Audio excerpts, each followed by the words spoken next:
Michael Feynman was gunned down by a stranger while he was out to dinner with his wife. He was an Army medic, a father of three. He was remembered for his boundless energy and his verve for living. At his funeral, a friend described him as, quote, a tornado of a man who was so animated that, quote, if you had to tie his hands down, the guy would never be able to talk. His killer was finally captured after a 2-month manhunt, and that's when Feynman's wife spoke publicly about her loss. And I just hope that justice will be served so that my husband, Michael, will be able to rest in peace. I miss Michael a lot. That was in 2007, and Michael's father, Elliot, vowed to honor his son's death by fighting for tougher gun control. Founder and CEO of National Gun Victims Action Council, Elliot Feynman, joins me now. Thank you for being with me. Thank you for having me, Poppy. No doubt you've been watching this conversation very closely. The town hall here on CNN with the president about guns this week. Tell me about your son and your fight in the aftermath of his death. Well, my son's killer, it would turn out to be, had been in a mental institution 2 times. And despite having been in an institution 2 times, was legally able to buy the gun that killed my son.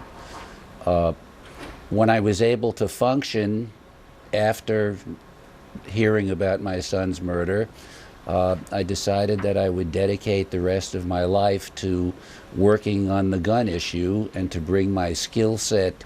I had my own practice. I was a strategic marketing advisor to Fortune 500 companies to bring that skill set into the fight for sane gun laws.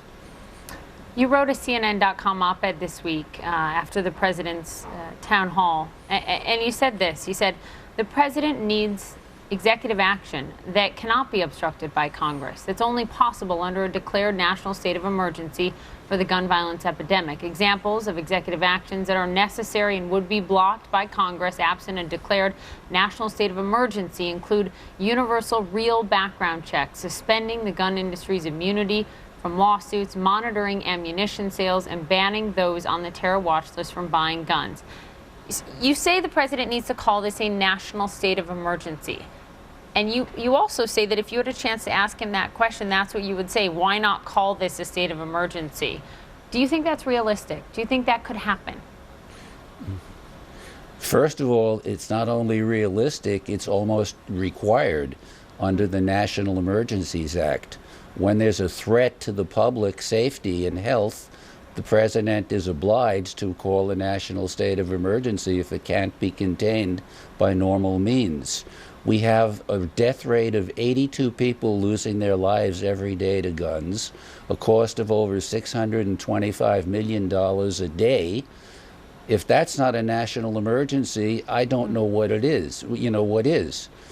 And he should call it, because the executive orders that he can issue under a national state of emergency are the ones that need to be issued. The ones that he issued absent calling one are meaningless. He did issue more money funding for mental health issues and care, for example. And as you said, your son was murdered by someone who'd been to a mental institution twice. Does that give you any hope to see that included? The mental health is something we should always invest in. It's an important social goal and one that we should cherish and work for. But it's just a red herring that the NRA and the pro-gunners throw up every time there's a gun massacre. The fact is that the mental health is not the reason we have people doing gun massacres who have mental problems. In all the other developed countries, such as ours, England, France, Italy, Germany, Japan, Canada, Sweden, they have the same percentage of people with mental health issues as we have. But they don't have people with mental health issues committing gun massacres. Why?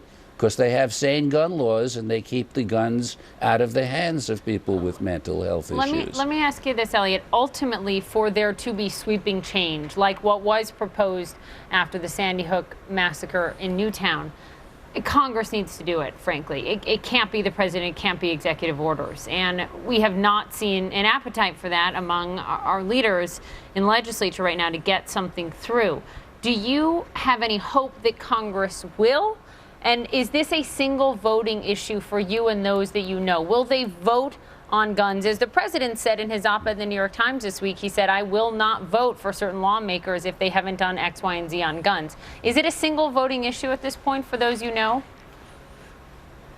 It's a fantasy to think that Congress will do anything about the gun violence issue, because the math doesn't work.